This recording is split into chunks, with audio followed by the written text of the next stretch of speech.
Karood Watershed International Model Forest is composed of 6 municipalities, namely Ubay, Mabini, Alicia, Pilar, Gindulman, and Kandihay. Out of these 6 municipalities, all the waters will be andito lahat sa Kandihay, lalabas sa Tugtong Bay.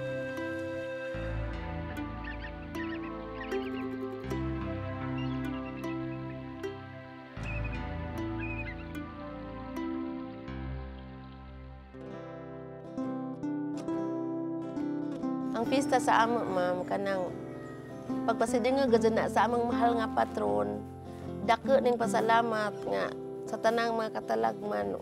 Ipanalipdan mi nga na among debosyon na siya. Ngarong mapanalipdan mi, inibanan lagi sa amin nga, siyempre may naglihak tao kay tabangan ko ikaw, ningan ang Ginoo dya. Pinaagi sa among debosyon sa among Senyor Santa Cruz, nga adto po na makuhan nga, siyempre, mulihak pa may way mga pag-ampo, way ang pagdibuto. Yan na karon mananam ta. Sa ato rang pagbuot, adlaw mo, tanong tag Domingo, di naman na. Kinanglan, apil na to ang Ginoo. Labi natang debosyon nga patron, kay aron nga, mo tabangan po ta.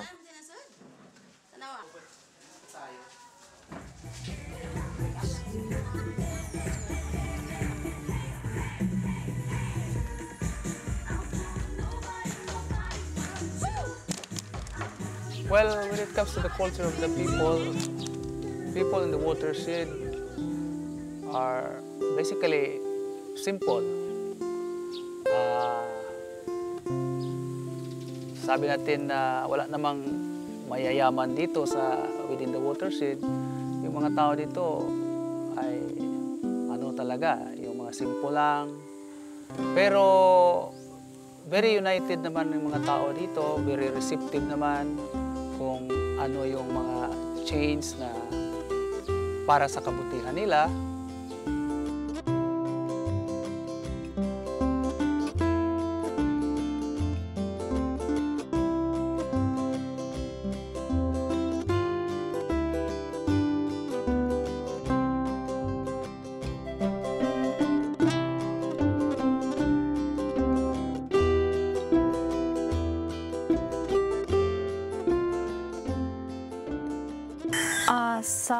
Sa aho lamang po, ma'am, sa aho dyan na matan sa sauna pa, bisan sa aho mga ginikanan, makita dyan na nga, mabuhi lamang minsa kanang naay.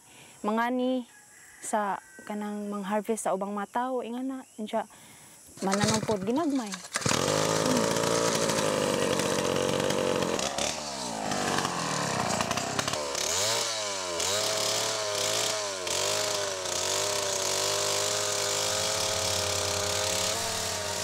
Yan lang, may mga ilan-ilan din na very resistant to change. Like for example,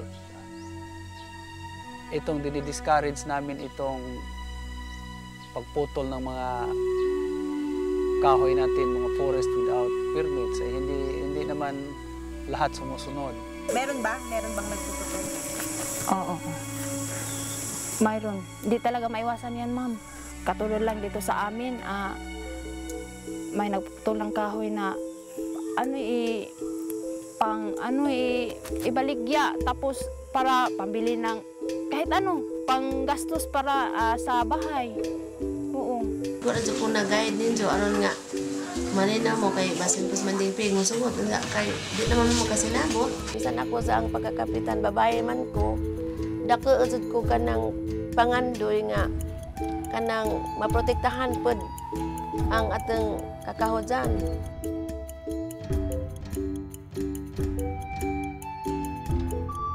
Karon, watershed is very important not only for those who are living the upland barangays, but most especially to Kugtong Bay or fishermen surrounding Kugtong Bay. Oo, piktado kay kanang baha. Kanang magkuan ja magbaha ning darida nya kaning bukid diri. Nya mag-ulan ang aray ugwa ni sa una nga upaw ni nga mongari man ang baha ngaris mga balay.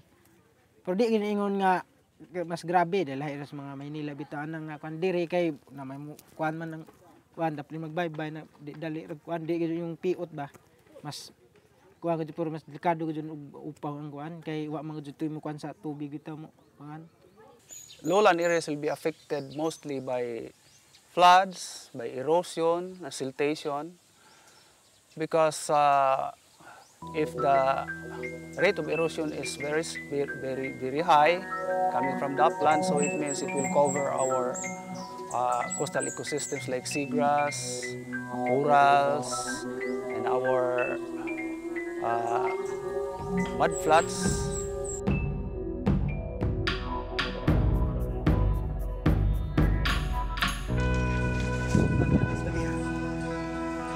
Para patukinan mo, jag sig maharus ba? Rawa no mi ka bututuwa. Wa ra, ato kiday ni ambak yung ikaw to ni ambak.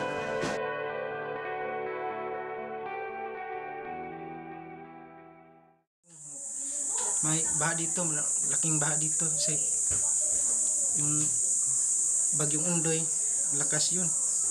Kaya bumaha dito, yung gusto namin naipiktahan, lambot yung iba.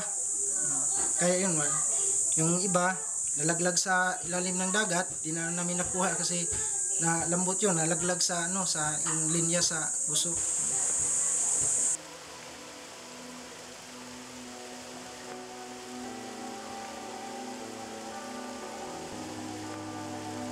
Ang problema laman kay ug ara na tamo pansin sa ubos, ang ibabaw mo may source sa tubig, maputuy adang aplanon ang mga tawo na maji dito nga arong ang ubos mas madaghan pa ang tubig nga moabot dito o maprotektahan ang ibabaw.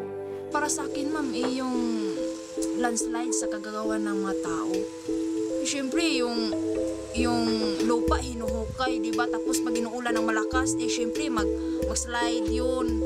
O, di ba? Pag hindi yun, kinukuha ng mga tao, di walang mangyari.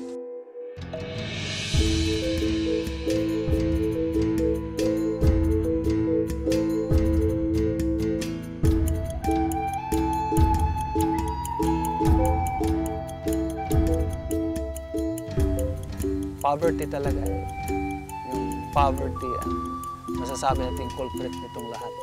Kung mayroon mga problema sa environment, sa ating mga social communities, mga social problems, ano-ano natin ito lang masasabi ko, it's because of poverty, na wala na talagang ibang mapupuntahan yung mga natin, yung mga naghihirap nating mga kababayan. Wala talaga silang ibang magagawa. So kahit anong means ay gagawin nila para lang mabubuhay. Who are here in our program. Welcome to our Barangay Canal.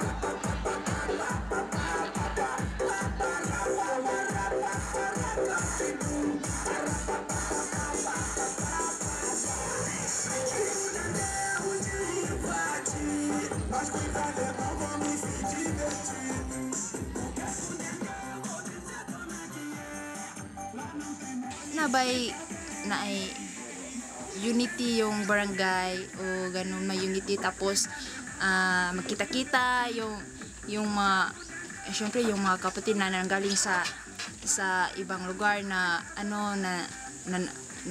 nagtatrabaho tapos umuwi para lang sa pista, tapos may ganyan na mga activity, di ba, enjoy o parang mawalan rin ng kahit sa isang iglap lang yung mga problema natin, di ba, parang ganun.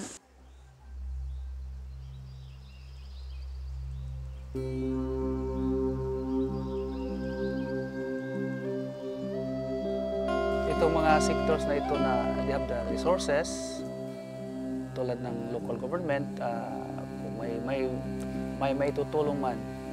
Sa tingin ko dito, yung napaka-crucial dito yung livelihood program.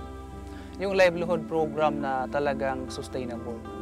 Hindi naman yung dole out, a livelihood program that will really touch and alleviate the poor situations of our local communities. Ito ang kailangan sa ngayon. At the same time, educating our people to help themselves.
Thank